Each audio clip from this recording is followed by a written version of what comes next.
celebrate, celebrate, celebrate the victory of the Lord. ஆண்டவராகிய இயேசு கிறிஸ்துவின் இனிய நாமத்தில் அன்பின் வாழ்த்துதலை தெரிவித்துக் கொள்கிறேன். இன்றைக்கு நாம் பார்க்க போகிறதான காரியம் வாலிபர்கள், தேவனோடு நடக்கும் வாலிபர்கள், வாலிபம். அதற்கு ஆதாரமான வசனம் பிரசங்கி 12ஆம் அதிகாரம் 1வது வசனம். நீ உன் வாலிப பிராயத்திலே உன் சிருஷ்டிகரை நினை, தீங்கு நாட்கள் வராததற்கு முன்னும் எனக்கு பிரியமானவர்கள் அல்ல என்று நீ சொல்லும் வருஷங்கள் சேராததற்கு முன்னும். இங்கே நீ உன் வாலிப பிரயாசத்திலே உன் சிருஷ்டிகரை நினை. இன்றைக்கு வாலிப காலத்திலே சிருஷ்டிகரை நினைக்கிறதான நேரம் இன்றைக்கு கொடுக்கப்படுகிறதில்லை. அநேக வாலிபர்கள் தங்களுடைய வாழ்க்கையை இன்பமாய் கழிக்க நினைக்கிறார்கள். தம்மை படைத்த கடவுளை தேடுவதற்கான அந்த ஞானமோ அறிவோ இல்லாமல் போய்கொண்டிருக்கிறார்கள். இன்றைக்கு சிருஷ்டிகரை நினைக்கிறதான அந்த காரியம் இல்லாமல் போகிறது. இன்றைய உலகத்திலே பார்க்கும்போது வாலிபர்கள் பலவிதமான சோதனையினாலும் கவர்ச்சியினாலும் இழுக்கப்பட்டு அவர்கள் பலவிதமான பாவத்துக்குள்ளாக போய்விடுகிறார்கள். இன்றைக்கு உலகம் அவர்களை வெகுவாக இழுக்கிறது. வேதம் மிக தெளிவாக சொல்கிறது. 1 யோவான் 2ஆம் அதிகாரம் 15வது வசனத்திலிருந்து வாசிக்கும் போது, அங்கே உலகத்தில் உள்ளவைகளிலும் அன்பு கூறாதிருங்கள். ஒருவன் உலகத்தில் அன்பு கூர்ந்தால் அவனிடத்தில் பிதாவின் அன்பு இல்லை. ஏனெனில் மாம்சத்தின் இச்சையும் கண்களின் இச்சையும் ஜீவனத்தின் பெருமையும் ஆகிய உலகத்தில் உள்ளவைகள் எல்லாம் பிதாவினால் உண்டானவைகள் அல்ல, அவைகள் உலகத்தில் உண்டானவைகள். உலகமும் அதன் இச்சையும் ஒழிந்து போம். தேவனுடைய சித்தத்தின்படி செய்கிறவனோ என்றென்றைக்கும் நிலைத்திருப்பான். இங்கே யோவான் எழுதுகிறார், இயேசுவின் சீஷனாகிய யோவான் எழுதுகிறார். அவர் உலகத்தில் உள்ளவைகளிலும் அன்பு கூறாதிருங்கள். இன்றைக்கு 2 விதமான வாழ்க்கை இருக்கிறது. ஒன்று உலக வாழ்க்கை, 2வது தேவனுக்குரிய வாழ்க்கை. இந்த உலகத்திலே நாம் வாழும்போது இந்த உலகம் எப்படியாக நம்மை கவர்ந்து இழுக்கிறது என்று பார்க்கும்போது 3 விதமான காரியங்களிலே நம்மை இழுக்கிறது. முதலாவது மாம்சத்தின் இச்சை, 2வது கண்களின் இச்சை, 3வது ஜீவனத்தின் பெருமை. அதாவது லஸ்ட் ஆஃப் த ஃப்ளஷ். முதலாவது மாம்சத்தின் இச்சை, 2வது கண்களின் இச்சை, லஸ்ட் ஆஃப் த ஐஸ், 3வது ஜீவனத்தின் பெருமை, ப்ரைட் ஆஃப் த லைஃப். இந்த 3 விதமான காரியங்களிலே ஒவ்வொரு மனுஷனும் சிக்குண்டு போய்விடுகிறான். இன்றைக்கு வாலிபர்கள் அநேகர் இந்த காரியங்களிலே இழுக்கப்பட்டு சிக்குண்டு போய்விடுகிறார்கள். முதலாவது மாம்சத்தின் இச்சை.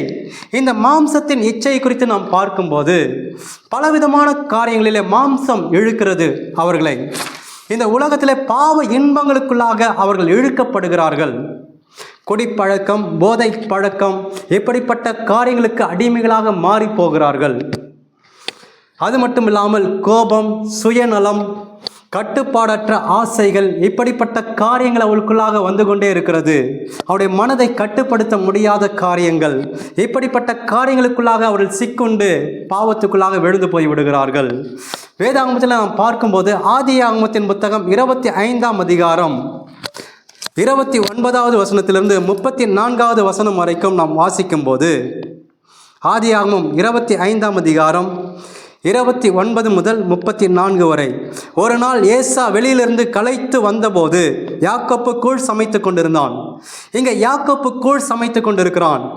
இந்த யாக்கோப்பு இடத்துல கூழை கேட்கிறான் ஏசா. அப்பொழுது தன்னுடைய சேஷ்ட புத்திர பாகத்தை எனக்கு விற்று போடு என்று சொல்லும்போது இவன் சேஷ்ட புத்திர பாகத்தை அந்த சின்ன கூழுக்காக, அற்ப காரியத்துக்காக விற்று போடுகிறான். தனக்குண்டான அந்த காரியத்துக்காக, சின்ன ஒரு காரியம், அதுக்காக தன்னுடைய சேஷ்ட புத்திர பாகத்தை அவன் விற்று போட்டான். அப்பொழுது யாக்கோப்பு ஏசாவுக்கு அப்பத்தையும் பயிற்றங்குழையும் கொடுத்தான். அவன் புசித்து குடித்து எழுந்திருந்து போய்விட்டான். இப்படி ஏசா தன் சேஷ்ட புத்திர பாகத்தை அலட்சியம் பண்ணினான். சேஷ்ட புத்திர பாகம் என்று சொல்லும்போது அவனுக்கு கொடுக்கப்பட்டதான ஒரு ஆசீர்வாதம், அதை அலட்சியம் பண்ணினான் ஏசா. இன்றைக்கு அப்படித்தான் அநேகர் அலட்சியம் பண்ணுறோம். நமக்கு வருகிற ஆசீர்வாதங்களை அலட்சியம் பண்ணுகிறோம். இயேசு கிறிஸ்துவுடைய வாழ்க்கையில் கூட நாம் பார்க்கும்போது இந்த மாம்சத்தின் இச்சையை அவர் மேற்கொள்கிறார். எப்படி என்றால், அங்கே இயேசு சோதிக்கப்பட போகிறார். சோதிக்கப்படுவதற்கு முன்பாக அங்கே பிசாசானவன் சோதிக்கிறான். இந்த கல்லுகளை அப்பமாக்கி சாப்பிட அவருக்கு பசி உண்டாயிற்று. அப்போ இயேசு பிசாசை ஜெயிக்கிறார். அப்பத்தினாலும் மாத்திரம் அல்ல, தேவனுடைய வாயிலிருந்து வருகிற வார்த்தையினாலே பிழைப்பான் என்று இயேசு அவனுக்கு பதில் சொல்கிறார். இங்கே இயேசு அந்த மாம்சத்தின் இச்சையை ஜெயித்தார். ஆனால் இன்றைக்கு அநேகரால் இந்த மாம்சத்தின் இச்சையை ஜெயிக்க முடியவில்லை. ரெண்டாவது பார்க்கும்போது கண்களின் இச்சை. இந்த கண்களின் இச்சை, லஸ்ட் ஆஃப் த ஐஸ், பிறருடைய சொத்துக்கு ஆசைப்படுகிறது, மற்றவர்களுடைய பொருள்களுக்கு ஆசைப்படுகிறது, மற்றவங்களுடைய காரியங்களுக்கு ஆசைப்படுகிறது. பொருள் ஆசை, நமக்குள்ளே உண்டாகிற பொருள் ஆசை கண்களினால் பார்க்கும்போது அந்த பொருளை இச்சிக்கிறது. கண்கள் தவறான காரியங்களை பார்க்க தூண்டுகிறது, பார்க்க விரும்புகிறது. இப்போ தவறான காரியங்களை, ஒரு காலத்தில் தவறான காரியங்களை பார்ப்பதற்கு அங்குமிங்கும் ஓடி பயந்து ஒளிந்து பார்த்தார்கள். ஆனால் இன்றைக்கு அப்படி இல்லை. கையிலேயே கொடுக்கப்பட்டிருக்கிறது செல்ஃபோன். அந்த செல்ஃபோனில் தவறான காரியங்கள். இன்றைக்கு அநேகரை பார்க்கும்போது தனிமை தேடி ஓடுகிறார்கள். செல்ஃபோனை எடுத்துக்கொண்டு தனிமையாய் ஓடுகிறார்கள். எங்கேயாவது ஒரு இடத்துக்கு போய் எதையாவது பார்க்கலாம், அதில் இச்சையை தூண்டுகிறதான காரியம், தன்னுடைய மனதில் அந்த இச்சையை கொண்டு வருகிறார்கள். அந்த காரியத்தை, தவறான அந்த காரியத்தை பார்த்து அதை மைண்டில் ஏற்றி கொள்ளுகிறார்கள். இன்றைக்கு தவறான காட்சிகளை பார்க்கிறதான அந்த காரியம், பாத்ரூம்குள்ளே போய் அந்த காரியத்தை செய்து பார்க்கிறார்கள். இன்றைக்கு அப்படிப்பட்ட இச்சை கண்களினாலே பார்த்து செய்யக்கூடிய காரியங்கள், இன்றைக்கு அதிலே அநேகர் மாட்டிக்கொள்ளுகிறார்கள். ஆனால் வேதாகமத்தை நாம் ஆராய்ந்து பார்க்கும்போது அப்படியாக ஒரு மனிதனை குறித்து சொல்லப்பட்டிருக்கிறது. யோசுவா 7ஆம் அதிகாரம் 20வது வசனத்திலிருந்து நாம் வாசிக்கும் போது அங்கே ஆகான் என்கிறதான ஒரு மனுஷனை குறித்து சொல்லப்படுகிறது. அப்பொழுது ஆகான் யோசுவாவுக்கு பிரதியுத்தரமாக, மெய்யாகவே நான் இஸ்ரவேலின் தேவனாகிய கர்த்தருக்கு விரோதமாக பாவம் செய்தேன், இன்னின்ன பிரகாரமாக செய்தேன். இங்கே தொடக்கூடாது என்று ஆண்டவர் சொல்லியிருந்தார். சில காரியங்களை தொடக்கூடாது, அதை எடுக்கக்கூடாது என்று சொல்லியிருந்தார். ஆனால் அந்த காரியம் அவனுக்குள்ளாக கண்களினாலே பார்த்தது போது, அந்த பொருள் ஆசை அவனுக்குள்ளாக வந்தபோது அவன் அதை எடுத்து கொண்டான், எடுத்து ஒளித்து வைத்து கொண்டான். அதனால அவன் பாவம் செய்தான். பொருள் ஆசை அவனுக்குள்ளாக வந்தது, அதை எடுத்து மற்றவர்களுக்கு தெரியாமல் அதை வைத்து கொண்டான். இங்கே ஆகான் செய்கிறதான அந்த காரியம், கொள்ளையிலே நேர்த்தியான ஒரு பாபிலோனிய சால்வையும் 200 வெள்ளிக்கா சேக்கலையும் 50 சேக்கல் நிறைய ஒரு பொன் பாலத்தையும் தான் கண்டு அவைகளில் இச்சித்து எடுத்துக்கொண்டேன் என்று அவன் சொல்லுகிறான். இச்சித்து, அந்த இச்சை கண்களினாலே பார்த்ததுனால இச்சை.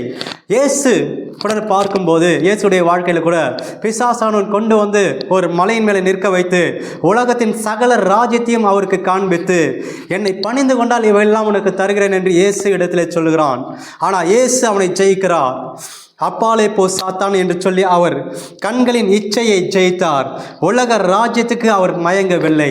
ஆனால் இன்றைக்கு அநேகர் உலகத்தின் காரியங்களுக்கு மயங்கி போய் விடுகிறோம். சாலமோன் ஞானி எழுதும்போது கூட பிரசங்கியிலே அவர் எழுதுகிறார். பிரசங்கி 11ஆம் அதிகாரம், பிரசங்கிலே நாம் வாசிக்கிறோம் 11ஆம் அதிகாரம் 9வது வசனத்தில், வாலிபனே உன் இளமையிலே சந்தோஷப்படு, உன் வாலிப நாட்களிலே உன் இருதயம் உன்னை பூரிப்பாக்கட்டும், உன் நெஞ்சின் வழிகளிலும் உன் கண்ணின் காட்சியிலும் நட. ஆனாலும் இவை எல்லாவற்றின் நிமித்தமும் தேவன் உன்னை நியாயத்திலே கொண்டு வந்து நிறுத்துவார் என்று அறி. நீ எல்லாவற்றையுமே செய், ஆனாலும் தேவன் உன்னை நியாயத்தில் கொண்டு வந்து நிறுத்துவார் என்பதை அறிந்து கொள். அதை அறிந்து நீ செயல்படு, அதை மனசில் வச்சுக்கோ. ஆனால் இன்னைக்கு தேவன் நியாயத்தில் கொண்டு வந்து நிறுத்துவார் என்கிற காரியத்தை அறிகிறதே இல்லை. எல்லாமே இந்த காலத்தில் தான் நம்ம அனுபவிக்க போகிறோம், எல்லாத்தையுமே நம்ம அனுபவிச்சிடலாம் என்று சொல்லி தவறான காரியத்துக்குள்ளே போய் கொண்டிருக்கிறோம். இன்றைக்கு அப்படியாக தான் வாலிபர்கள் தவறான பாதையிலே போய் கொண்டிருக்கிறார்கள். இன்றைக்கு அவர்கள் தேவனோடு கூட வருகிறதான இந்த காரியத்துக்குள்ளாக வர வேண்டும். மூன்றாவது, ஜீவனத்தின் பெருமை, ப்ரைட் ஆஃப் த லைஃப். இந்த ஜீவனத்தின் பெருமை என்று சொல்லும்போது தன்னை உயர்த்தி கொள்வது, தற்பெருமை பேசிக்கொள்வது, தேவனை விட தன்னையே நம்புவது, அதாவது என்னால் எல்லாம் முடியும் என்ற அகந்தை. எல்லாம் என்னால் முடியும், எல்லாம் என்னால் செய்ய முடியும், எல்லாம் எனக்கு தெரியாததா, எனக்கு தெரியாது ஒன்றுமே கிடையாதுங்க. இன்னைக்கு தற்பெருமை பேசிக்கொள்ளுகிறோம். செல்வம், பதவி, கல்வி போன்றவற்றில் பெருமை பாராட்டுகிறோம், பெருமை கொள்கிறோம். நான் இவ்வளோ படிச்சிருக்கிறேன், நான் இவ்வளோ செல்வம் வச்சிருக்கிறேன், எல்லாம் நிலையற்றது. மற்றவர்களை தாழ்வாக நினைப்பது, மற்றவர்களை பார்க்கும்போது இவெல்லாம் ஒன்றும் இல்லைங்க, இவனுக்கெல்லாம் ஒன்றுமே தெரியாது, எனக்கு தான் எல்லாம் தெரியும், இவனெல்லாம் ஒன்றுமே உதவாதவங்க அவன் சொல்லி மற்றவர்களை தாழ்த்தி பேசுகிற காரியங்கள். பெருமை பாராட்டும் போது பெருமை உள்ளவனுக்கு தேவன் எதிர்த்து நிற்கிறார். புத்தகத்தை நம்ம வாசிக்கும் போது அங்கே நேபுகாத் நேச்சர் பெருமைப்பட்டதுனாலே அங்கே அவனை தேவன் தாழ்த்தினார்.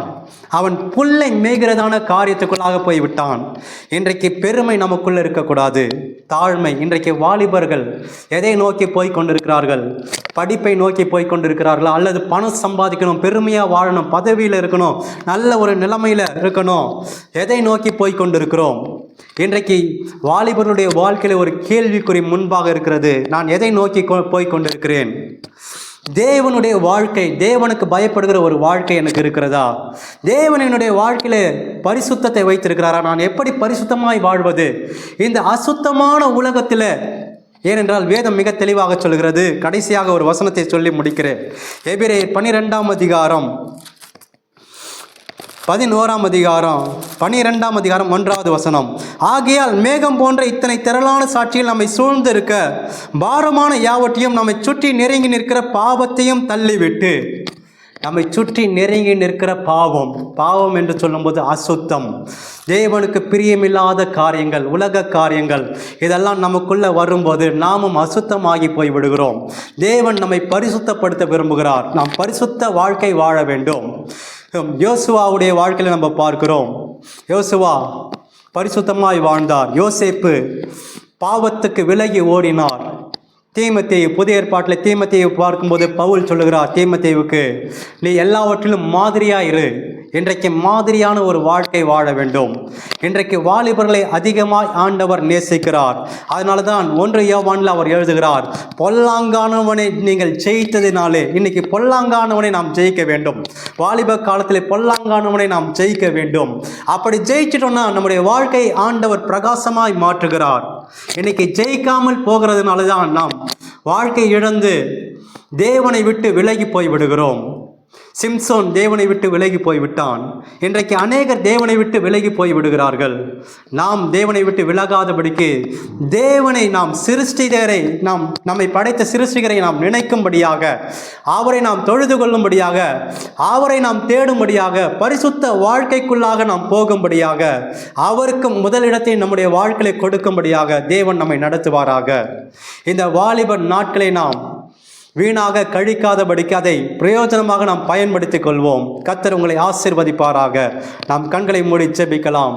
பரிசுத்தமுள்ள நல்ல தகப்பனே, உம்மை நன்றியோடு துதிக்கிறோம்.